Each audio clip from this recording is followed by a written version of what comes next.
I'm Lee C. Camp, and this is No Small Endeavor, exploring what it means to live a good life. Rabbi, before I die, how can I become more like Moses? That's Quaker writer, speaker, and activist Parker J. Palmer. He's retelling a Hasidic tale about a man named Zuzia. And the great rabbi says, when you get there, son, they will not ask you why you weren't more like Moses. They will ask you why you weren't more like Zuzia. At age 84, Parker is a man who has become himself as much as anyone I've ever met. Our conversation mines his vast experience and explores the meaning of vocation, the necessity for paradox in our lives, as well as some radical vulnerability about his own bouts with serious depression and the hard road of coming out the other side. Our conversation coming right up. Hey friends, Lee C. Camp of No Small Endeavor here. Hey, would you like to expand the community of people talking about the things you like to talk about? Here is an easy way to do that. And I would be most grateful if you were to do so.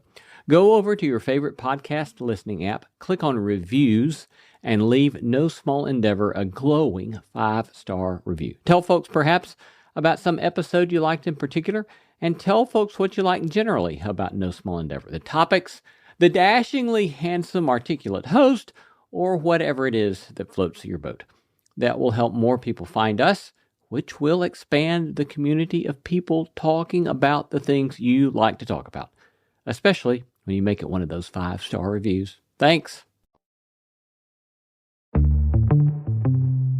I'm Lee C. Camp. This is No Small Endeavor, exploring what it means to live a good life. In the first or second year of my being a professor, our provost invited the Quaker writer and activist Parker J. Palmer to come lecture on one of his books entitled The Courage to Teach. That series of lectures would go on to inform my many own subsequent years of teaching college students. And it was one of those moments where one thinks, I wish I could have a long conversation with this human being, this fellow traveler, who clearly has so much more wisdom than I do. Which is precisely one of the things I love about hosting No Small Endeavor. It gives me a grand excuse to spend time with such fascinating human beings. So I asked Parker Palmer if I could travel up to Madison, Wisconsin, and spend the day with him and his wife Sharon, and he said yes. So today, we're pleased to share our conversation with Parker J. Palmer. Parker J. Palmer is a writer, speaker, and activist who focuses on issues in education, community, leadership, spirituality, and social change. He's the founder and senior partner emeritus of the Center for Courage and Renewal. He holds a PhD in sociology from the University of California at Berkeley. He's the author of 10 books, including several award-winning titles that have sold over 2 million copies, been translated into 12 languages. Dr. Palmer is a member of the Religious Society of Friends, and Dr. Palmer and his wife Sharon live in Madison, Wisconsin, and I'm delighted to be here in Madison at Dr. Palmer's home. Welcome to No Small Endeavor, Parker. Thank you, Lee. It's great to be with you. Well, I suppose if we're going to have the opportunity to cover a lot of ground today with you, and so grateful for this time with you, but I suppose I want to start first with your notion about vocation. And perhaps one of the reasons, the tagline for our show is exploring what it means to live a good life. And as I read your work on vocation, it seems crucial for you in your life of seeking to live a good life, that coming to some sort of clarity about vocation for you was kind of a central practice for leaning into a good life. And I wonder here late in your life, and you think about your own pursuit of clarity or an understanding of vocation, what are some of the moments that you're so thankful for, or that you have gratitude for with regard to clarity or pursuit of some understanding, at least, if it's not clarity, about vocation? That's a great question.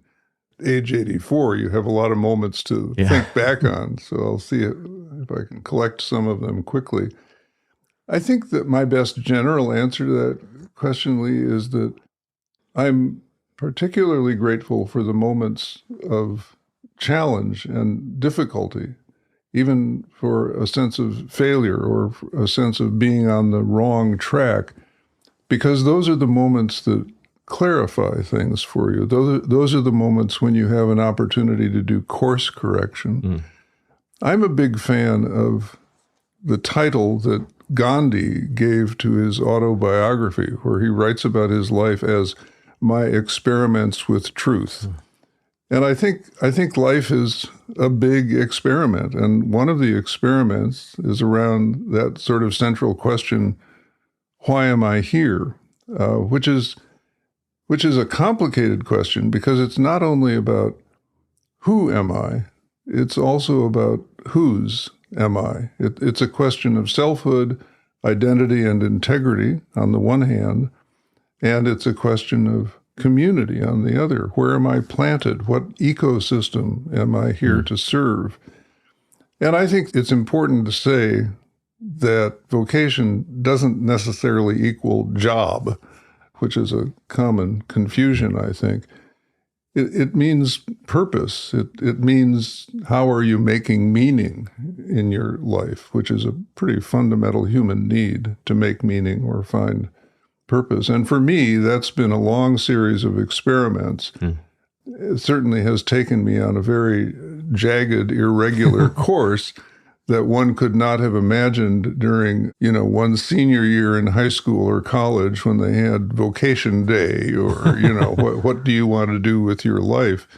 That's an unfolding question for me that keeps appearing in different iterations at different times and yields different answers. I think I was, and I say this a lot to younger people who come to me looking for vocational guidance.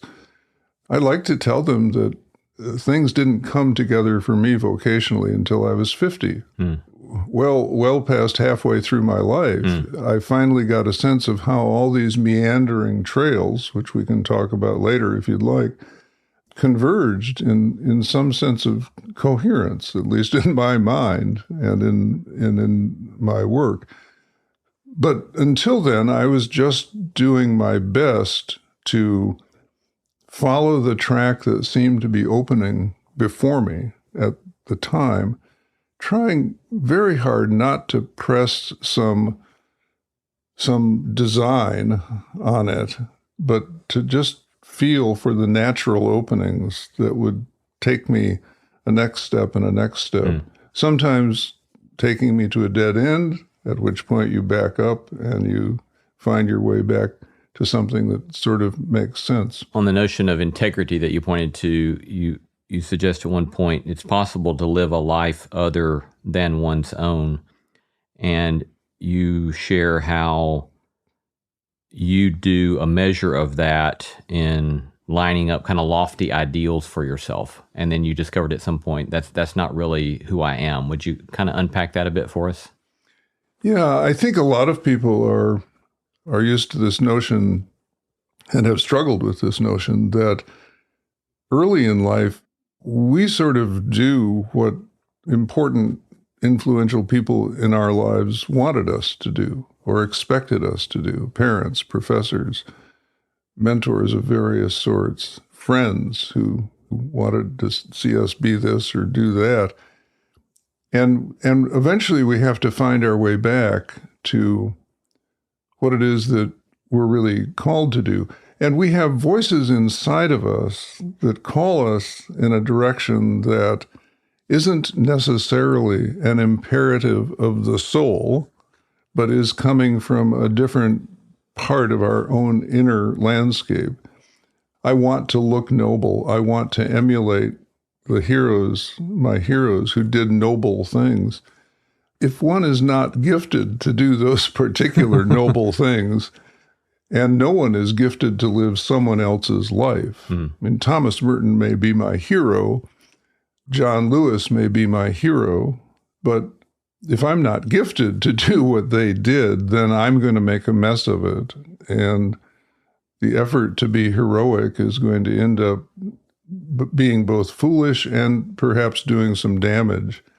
If you're not gifted to pursue a particular vision, you likely will do some damage along the way. So finding out what vision is yours to pursue, again, there's this old Shaker song, to come down in the place just right in life is I think an aspiration that you follow through attentiveness to the clues of your own experience.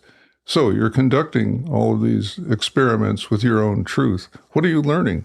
What's working? What isn't working? And then follow that.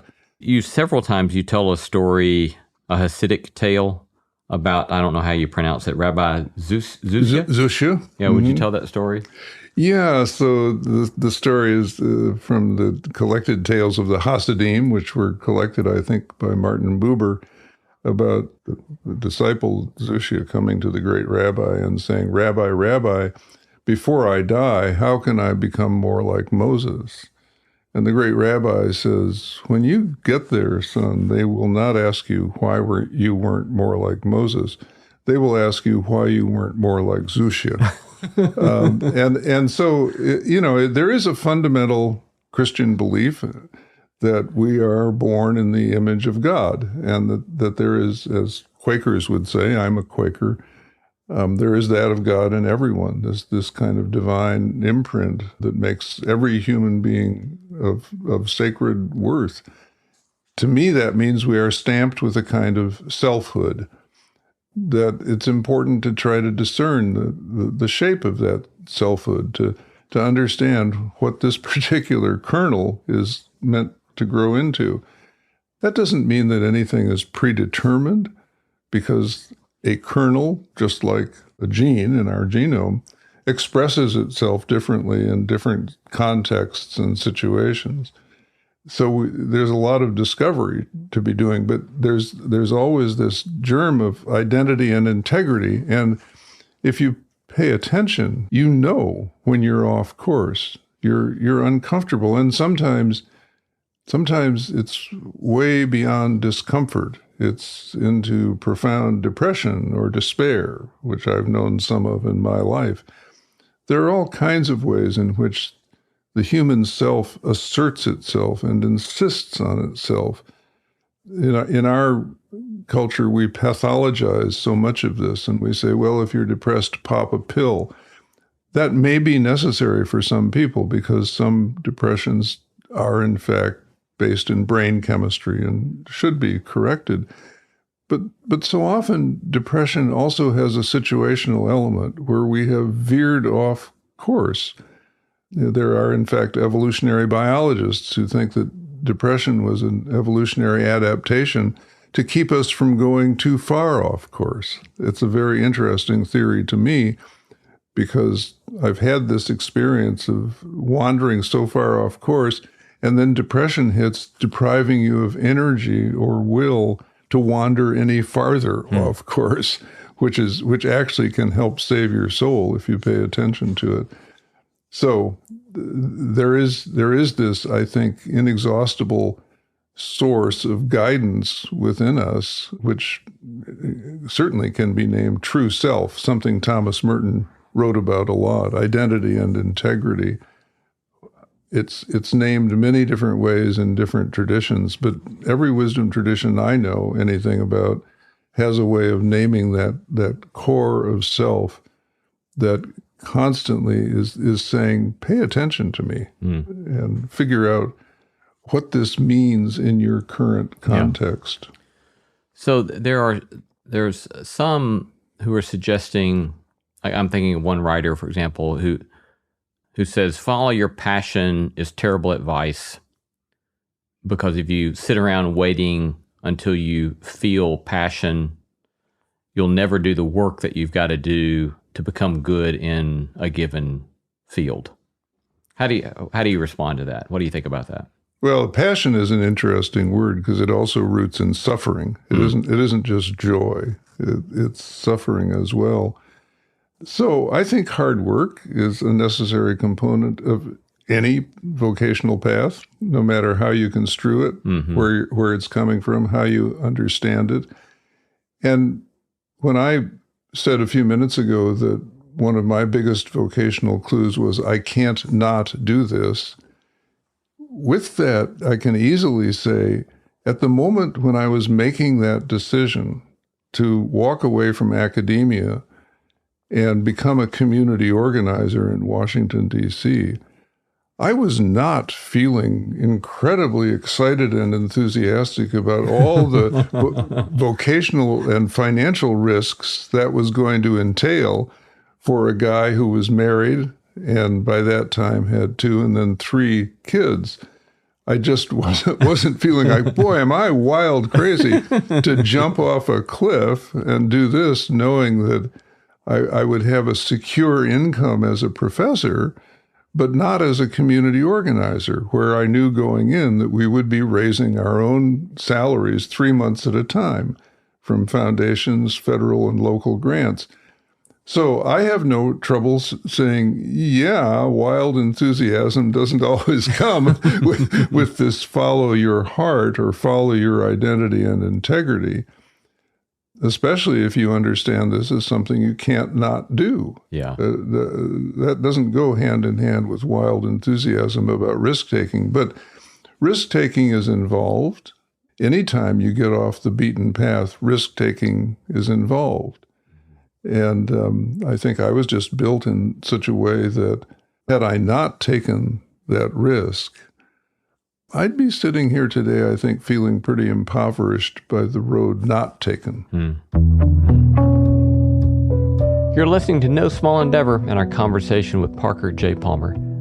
I love hearing from you. I really do. Tell us what you're reading, who you're paying attention to, or send us feedback about today's episode.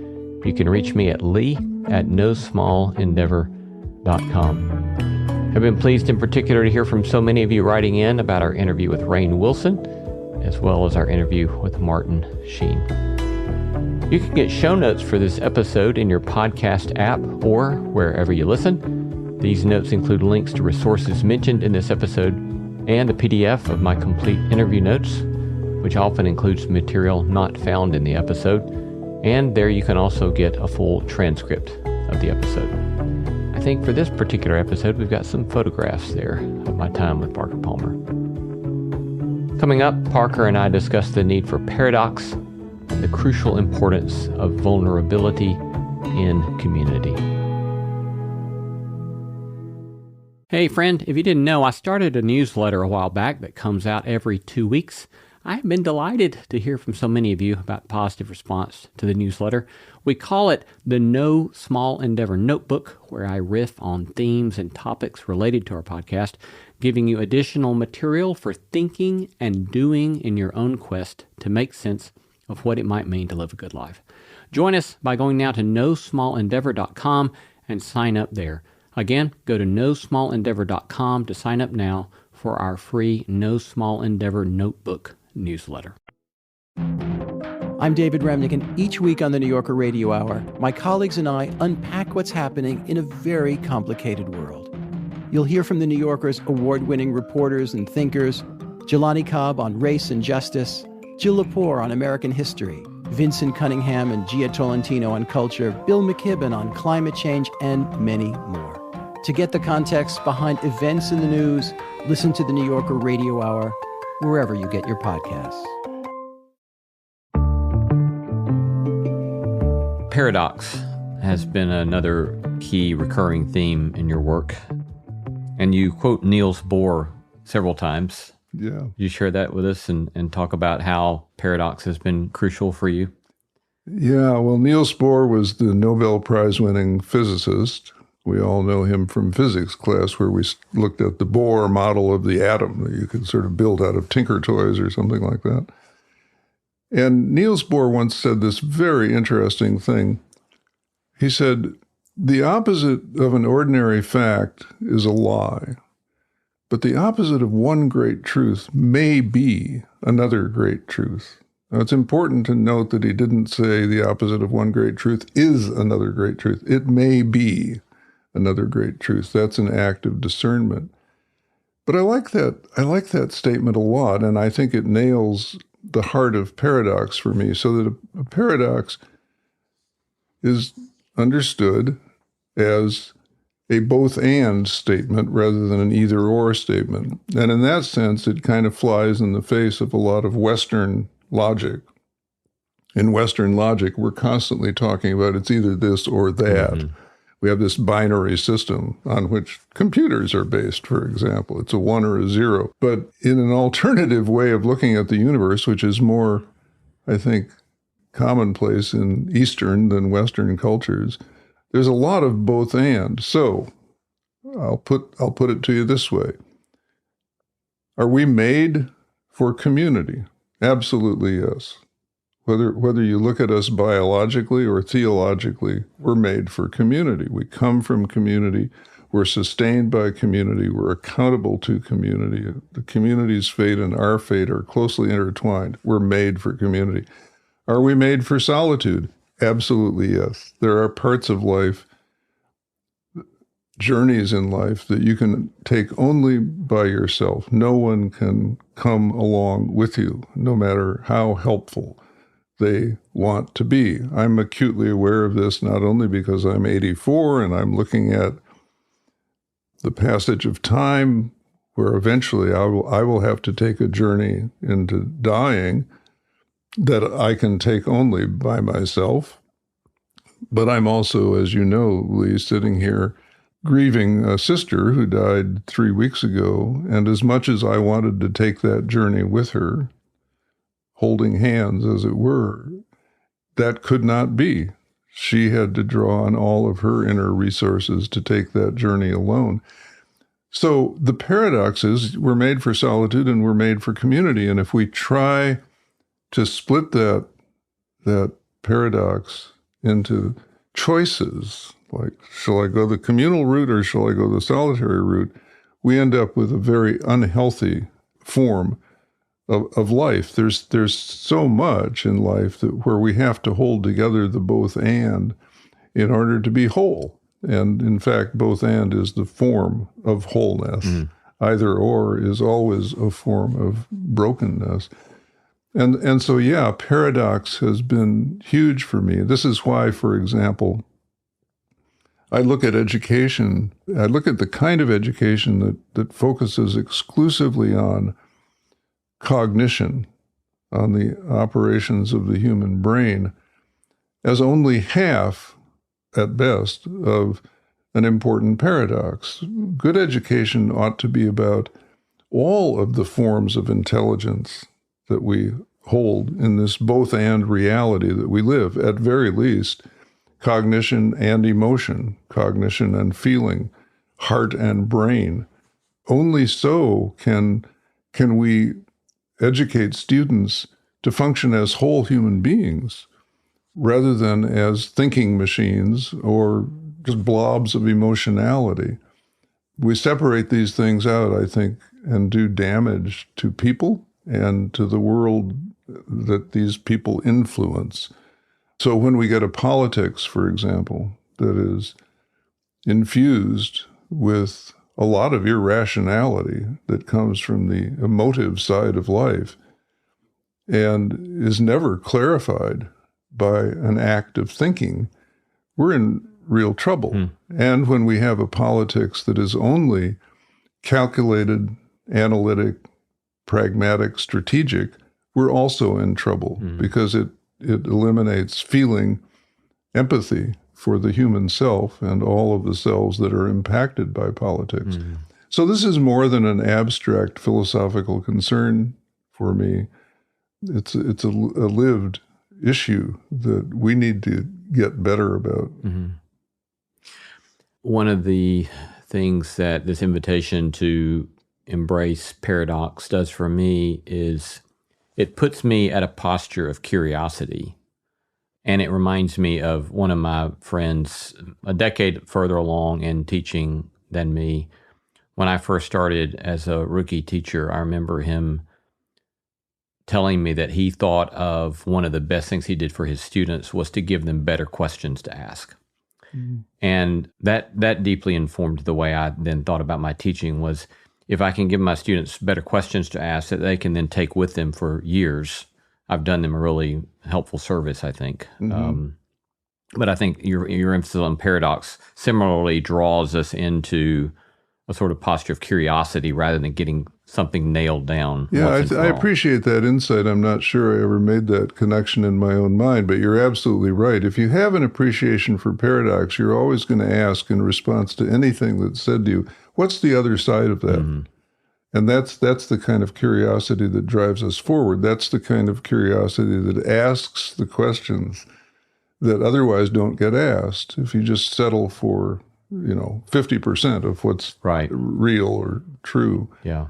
Yeah, so that's a nice connection. Thanks.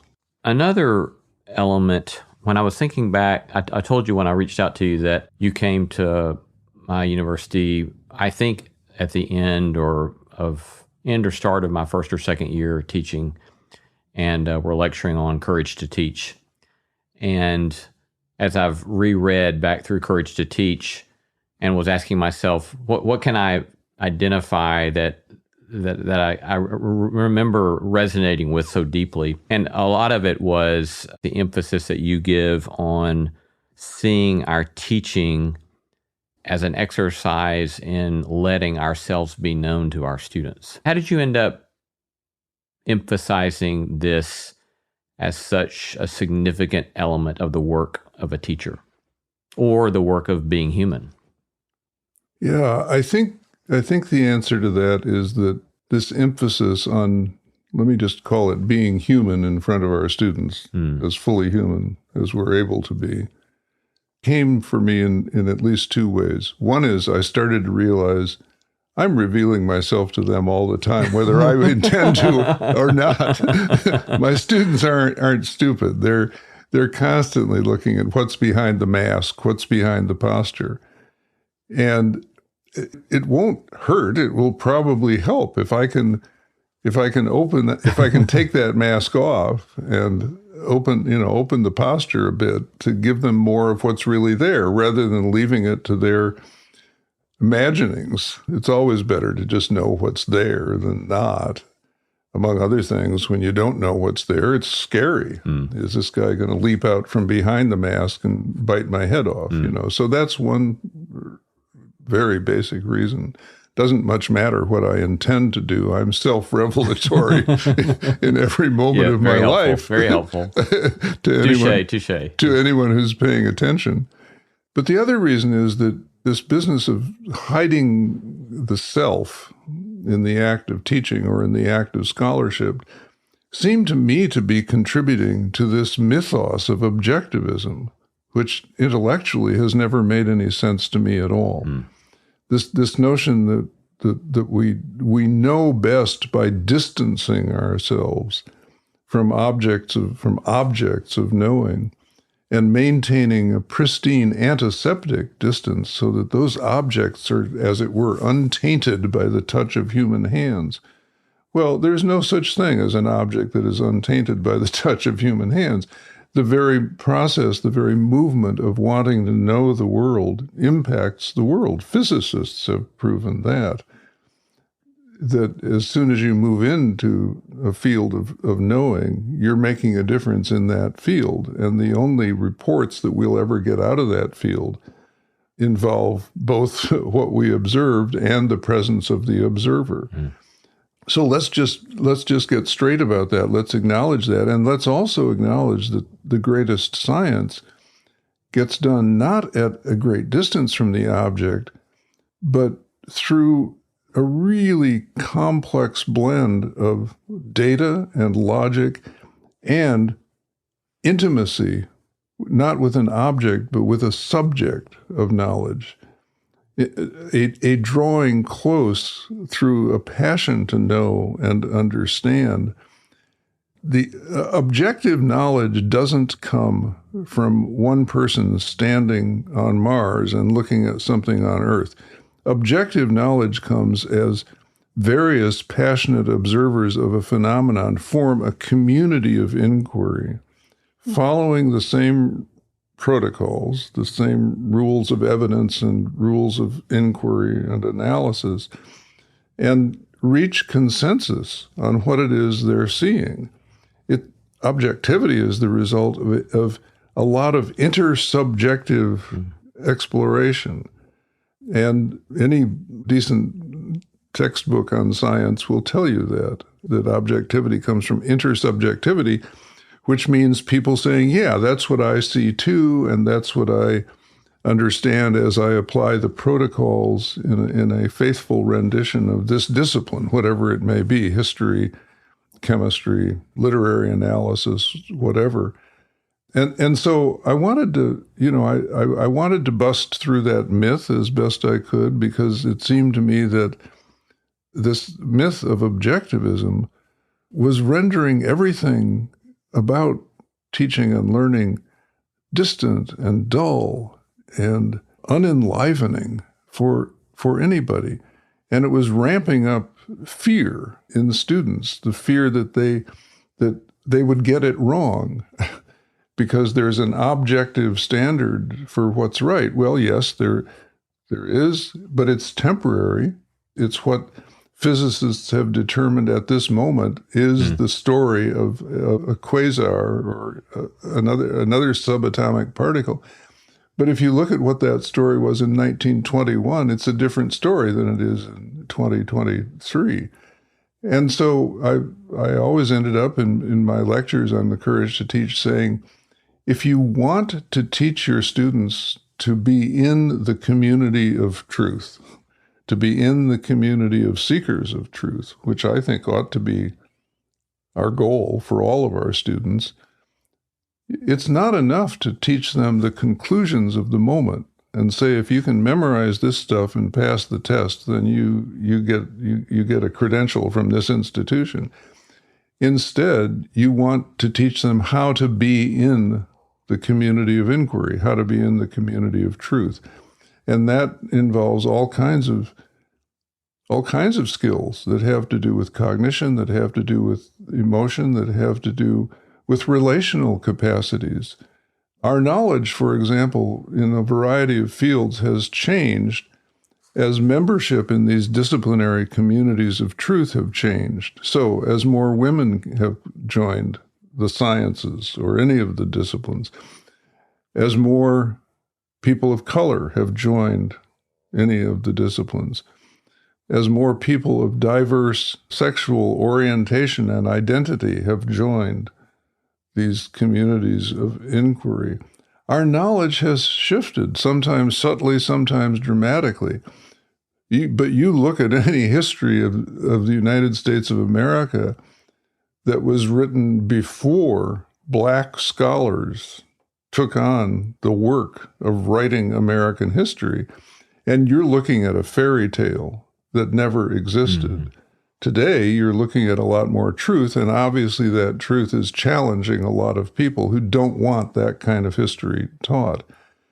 But that's what it means for our students to join in an inquiry. It's not just about knowing how to be a historian. It's about knowing how to be a historian in a diverse company of historians. So the relational skills are just as important as the cognitive and skills and the emotional intelligence. Mm-hmm. Yeah, so I think that all loops back to why it is that I have to show up as a real human being in my classroom. Mm.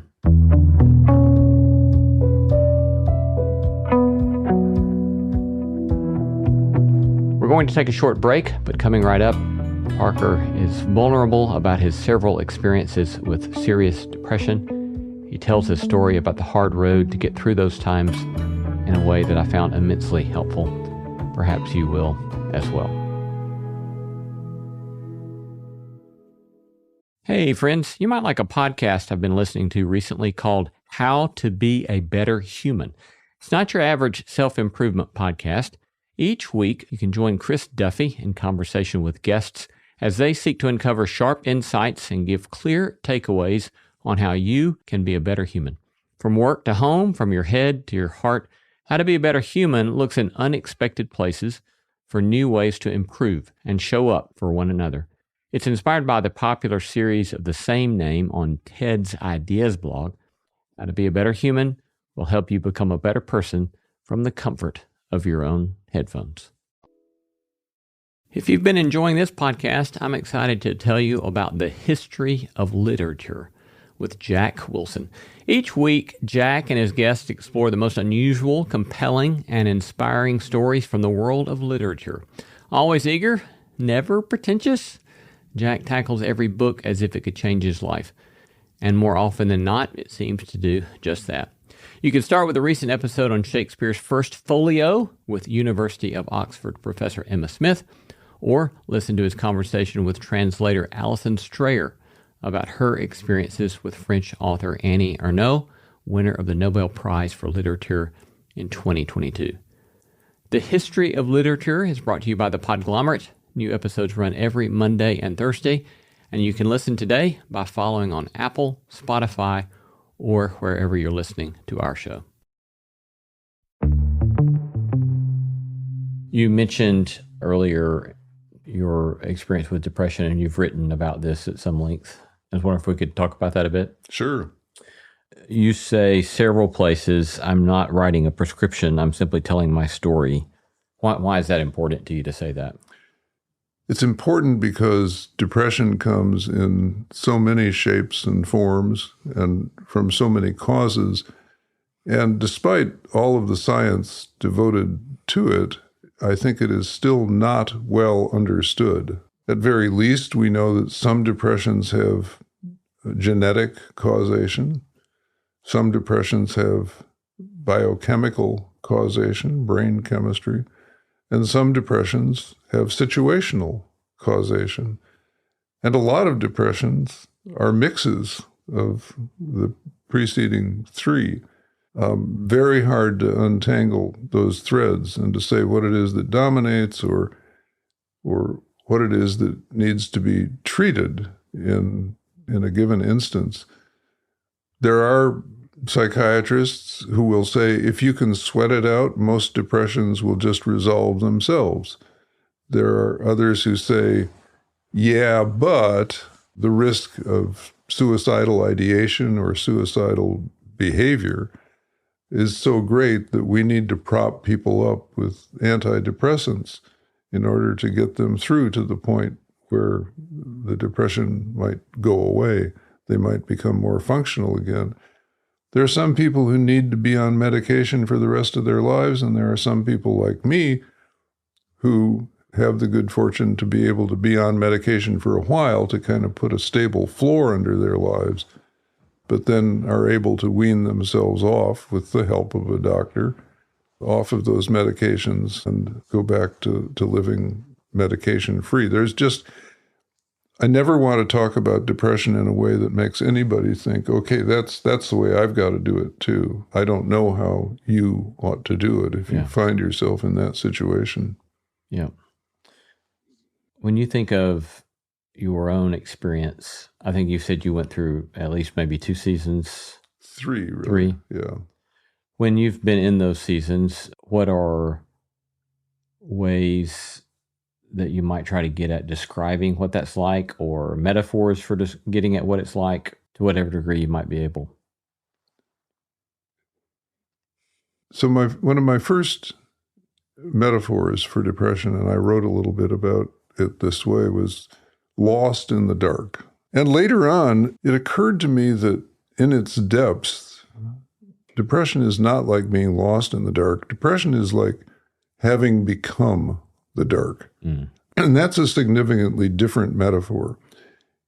If you're lost in the dark, there's still a distinction between you and the darkness, which means you can negotiate something with this other called the darkness or depression. You may not be able to see what's in the room, but you know you're in a room and you can feel around, maybe find a window or a shade to pull up or a light switch or a door to open or, something that would suggest a way out or a way forward. You can do something if you're lost in the dark in a room. But if you've become the dark, there's no distinction between you and the depression. You are it. It is you. And at the depths, for me, that's how it felt. There is no reality in this world other than this darkness that I've become. And it's a sense of utter and absolute isolation. It's a sense of having, if you can even put it this way at the time, and I probably couldn't have, but imagine losing your membership in the human community while you're still alive, in every bit of the human community.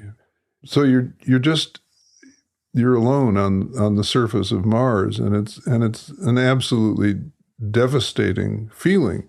Your capacity to connect with the human community on which we are all so dependent has absolutely disappeared.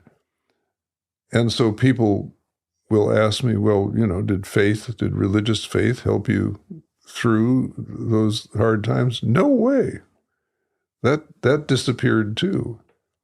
Religious faith is some kind of conversation or negotiation with the cosmos, and often with a community of people or an institution around that community. Nothing of that is present when you've become the dark. Anything that could connect you to the human community would be not just a blessing.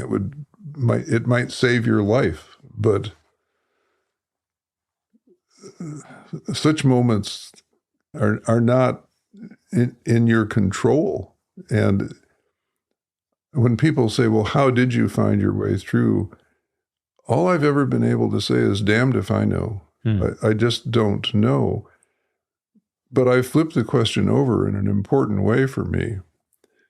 When I wrote this, I thought, I'm probably going to get in trouble for saying this, but I'm going to say it anyway because it's true for me.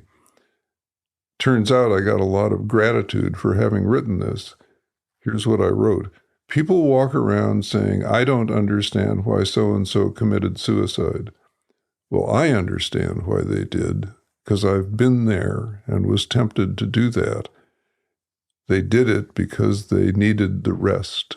Depression is absolutely exhausting. Drains the body of every bit of energy and will. What I don't understand, if you want a question to wonder about, what I don't understand is why some people not only survive depression, but thrive on the other side. And I'm not satisfied with any of the answers I heard. I mean, you could say sheer doggedness, cussedness, just, the willingness to put one foot in front of the other. Well, there was no willingness in me. There was no putting one foot in front of the other. Got a lot of help from a therapist with whom I met as I began to come out of the depth of the experience, because until then, I wasn't ready for therapy.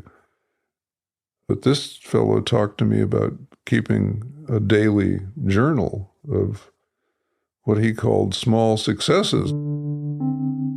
And I said, look, I'm not having any success at all. I'm unable to write. I'm unable to travel and speak. I'm just down and out. And he said, well, let me explain what I mean. He said, I want you to just keep a journal at your bedside. And if you were able to get up this morning at 10:30, because part of the depression thing is you spend a lot of time in bed just with the covers over your head, hoping that the world has gone away. If you're able to get up at 10:30 this morning, mark that down in your journal. The next morning, if you're able to get up at 10:15, mark that down and note it as a sign of success. If today you're able to ride your bike for 15 minutes and tomorrow you're able to ride it for 20 minutes, write that down. Note it as a small success. He said, if you will do this faithfully, you will find that what feels like flatlining is actually getting a little better and a little better and a little better. But the increments of betterment are so small that you can't notice them unless you keep track of them. And so I did that over a period of weeks and a couple of months, and he was right. It helped. It helped a lot, and it became an encouragement to me to actually be able to see some improvement. And then maybe even to, at some point when as I started getting some energy back, to challenge myself. Okay, ride your bike for 30 minutes today instead of 20. and see where that might take you tomorrow. But life gets measured in those small increments when you're in a state of depression. Right. And that was a very powerful experience for me, because up to that point in my life, I had been looking for the big wins, Let's write another book. Let's write a book that gets good reviews. Let's write a book that gets you a lot of speaking invitations with good fees attached, big successes. That wasn't happening anymore. And so I lost this calculus by which to measure my life. But the small successes that this therapist invited me to pay attention to, I do that to this day. I'm 84 and I'm not doing some of the big things I used to do. And if I were still dependent on those as a calculus for my life, I might be in despair. But these days, I'm just grateful for all kinds of small successes. As that sun sets, I feel my own collaborating with it in a graceful way. If you or someone you love is struggling with mental health, help is available. You can speak with someone today by calling the Suicide and Crisis Lifeline, by dialing or texting 988. Well, as we get close to the close of our time, I wonder, I have on my outline here the question regrets, ? But I think that's tricky territory to ask that kind of question, given that very quote we just had, right? Is that there comes a point at which all of the things at some point in our lives we might say we regret become indispensable fodder for who we've become. Yeah. Hopefully from which we've learned a lot about how to live life. But nonetheless, let me just throw that out there. Regrets? Well, I feel like breaking into song at this point. Regrets. I've had a few. Go the Frank Sinatra route, But no, it's not. It's no longer a viable word for me. Yeah. I think there are times when I've had regrets, when I did something stupid, when I did something embarrassing, and I've certainly done a few of those in my time. But in the long run, in the great mix and wash of life, I can't think of anything where I messed up that didn't play an important role in helping me to get it, if not right, at least a little more right next time around and next time around. If you live long enough, you have a chance to keep going around. And so maybe it's longevity as much as anything that has allowed me to say no regrets. You certainly regret the times when you hurt people, but if you work on reconciliation, if you work on forgiveness, even those things can be redeemed. One of my favorite poems in recent years is a poem called Thanks, Robert Frost, by a guy named David Ray. And I can't recite the whole poem to you, but it turns out that Frost, in his old age, had been asked, "Do you have hope for the future?" And Robert Frost said, "Oh, yes, I even have hope for the past." that it will turn out to have been better than we thought it was. And that even the heavy burdens we imposed upon our children's lives will turn out to be, fruitful and liberating for them and for us. I'm very touched by that poem because it came to me at a time when I was already feeling I have hope for the past too, and I think it's a really important point that we always have a story about our lives that we carry with us and sometimes tell to other people. But even if we don't tell others, we're telling it to ourselves constantly, and it's shaping us as we go.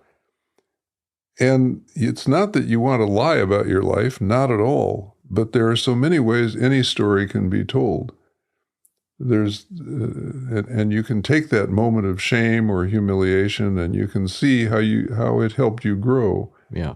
And if it hasn't helped you grow yet, then now is the chance for you to do some growing. So I'm fascinated with the stories people tell themselves about their lives. And I'm glad at this point to tell a story that isn't riddled with regrets, but that is certainly full of learning, which was necessary for me. Been talking to Parker Palmer at his home in Madison, Wisconsin. I'm so grateful for your and Sharon's hospitality today and your generosity with your time and yourself today, and moreover for your many decades of good work in the world. That's beautiful and compelling, and I thank you. Well, thank you, Lee. It's been a great pleasure to be with you, and thank you for your generosity and wanting to hear the story. Greatly appreciated. Thank you.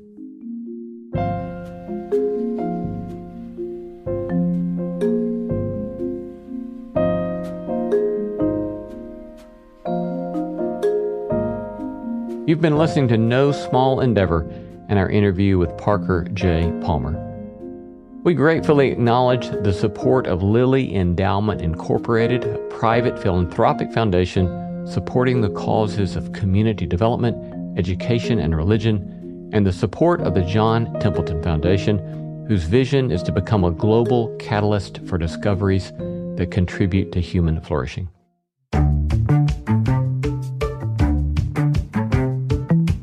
Our thanks to all the stellar team that makes this show possible: Christy Bragg, Jacob Lewis, Sophie Byard, Tom Anderson, Kate Hayes, Mary Evelyn Brown, Carriet Harmon, Jason Sheasley, Ellis Osborne, and Tim Lauer. Thanks for listening, and let's keep exploring what it means to live a good life together.